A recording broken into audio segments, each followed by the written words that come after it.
पुण्यात्माओं, यहाँ सुख नाम की वस्तु नहीं है,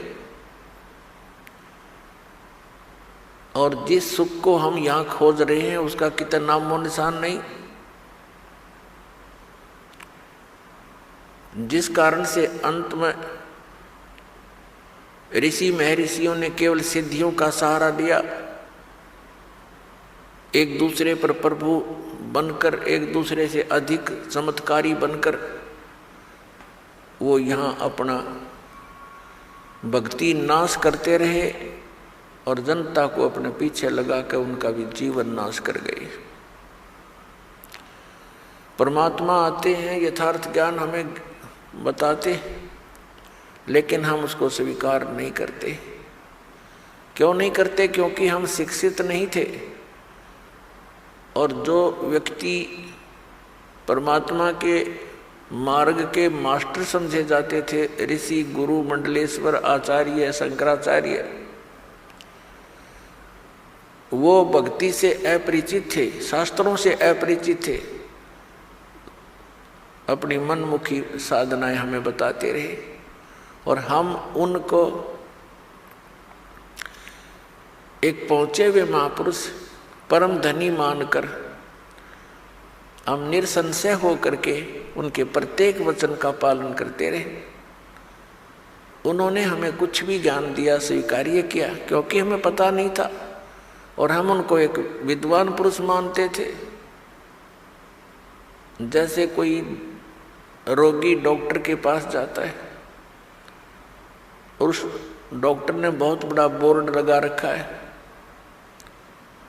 तो फिर डॉक्टर जो भी औषधि देगा तो रोगी के सामने कोई शंका का तो प्रश्न उठता ही नहीं। जो डॉक्टर औषधि देता है, जैसे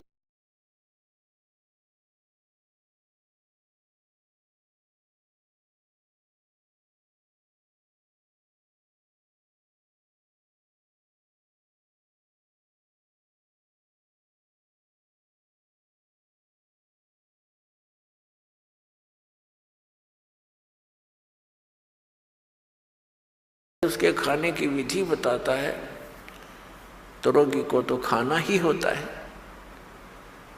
तो पुण्यात्मा, डॉक्टर की औषधि को डॉक्टर ही बता सकता है कि ये रोग नाशक है या वैसे कोई पुड़िया में राख बांध के दे रखी है। तो ये दास भी डॉक्टर है अध्यात्म मार्ग का। हम सभी प्राणियों को जन्म और मृत्यु का रोग लगा हुआ है, और जब तक जन्म और मृत्यु का नाश, ये अंत नहीं होगा, तब तक हम परम शांति को नहीं प्राप्त कर सकते। तो पुण्यात्माओं, इस दीर्घ रोग के नाश की कौन सी औषधि है, कौन सा उपचार है, अर्थात जन्म मरण के रोग का नाश करने वाले कौन से मंत्र हैं या पूजाएं हैं, कौन सी साधनाएं हैं, उनका प्रमाण कहाँ है और किन किन महापुरुषों ने इस औषधि का सेवन किया, अर्थात इस साधना का प्रयोग किया, और कौन कौन पार हुए। जैसे कोई डॉक्टर होता है, वो औषधि देता है और रोगी बहुत दुखी होता है, तो वो बताता है, वैद्य बताता है कि एक व्यक्ति फलाने गांव का, उसका ये नाम है, उसके यही रोग था, उसने ये औषधि खाई थी, वो ठीक हो गया। ऐसे कई व्यक्तियों के नाम बताता है। तो वो व्यक्ति जो रोगी है, उसको दृढ़ता आती है कि इसी रोग का रोगी ऐसे ऐसे गाँव में वो भी ठीक हुआ है।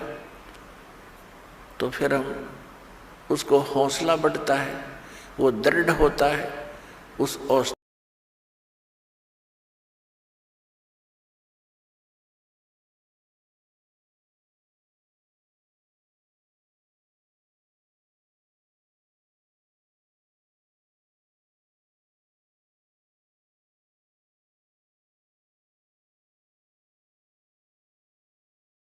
को वो प्रयोग करता है और वो स्वस्थ हो जाता है। तो इसी प्रकार दास आपको जन्म और मृत्यु के रोग की वो औषधि देगा, दे रहा है, जो कुछ महापुरुषों ने प्रयोग की और वो इस जन्म मरण के रोग से मुक्त हुए। उसके अतिरिक्त अन्य जो भी औषधियाँ यानी वे ऑफ वर्शिप, पूजा का मार्ग, पद्धति, भक्ति की पद्धति, अन्य जो संत बता रहे हैं, जो दास आपको बता रहा है, इसके अतिरिक्त वो व्यर्थ है, क्योंकि वो हमारे सदग्रंथों में प्रमाणित नहीं है और उनका कोई ऐसा इतिहास नहीं है कि वो ये कहें कि इस मंत्र के, इस साधना के करने से अमुक संत पार हो गए, अमुक भक्त पार हुए। और दास आपके समक्ष उन महापुरुषों के नाम, उन महापुरुषों की भक्ति विधि, उन्हीं के अमृत वचनों से और फिर सदग्रंथों से, यानी जिनको हम सदग्रंथ मानते हैं, प्रत्येक पवित्र धर्म के पवित्र सदग्रंथ, जैसे पवित्र चारों वेद, पवित्र श्रीमद् भगवद गीता, पवित्र पुराण, पवित्र कुरान, पवित्र बाइबल, पवित्र गुरु ग्रंथ साहिब आदि। तो पुण्यात्माओं, मुझ दास का एक ही प्रयत्न है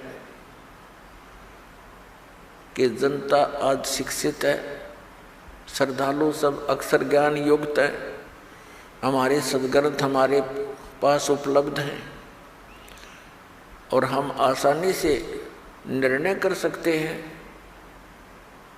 कि कौन सी साधना किस महापुरुष ने की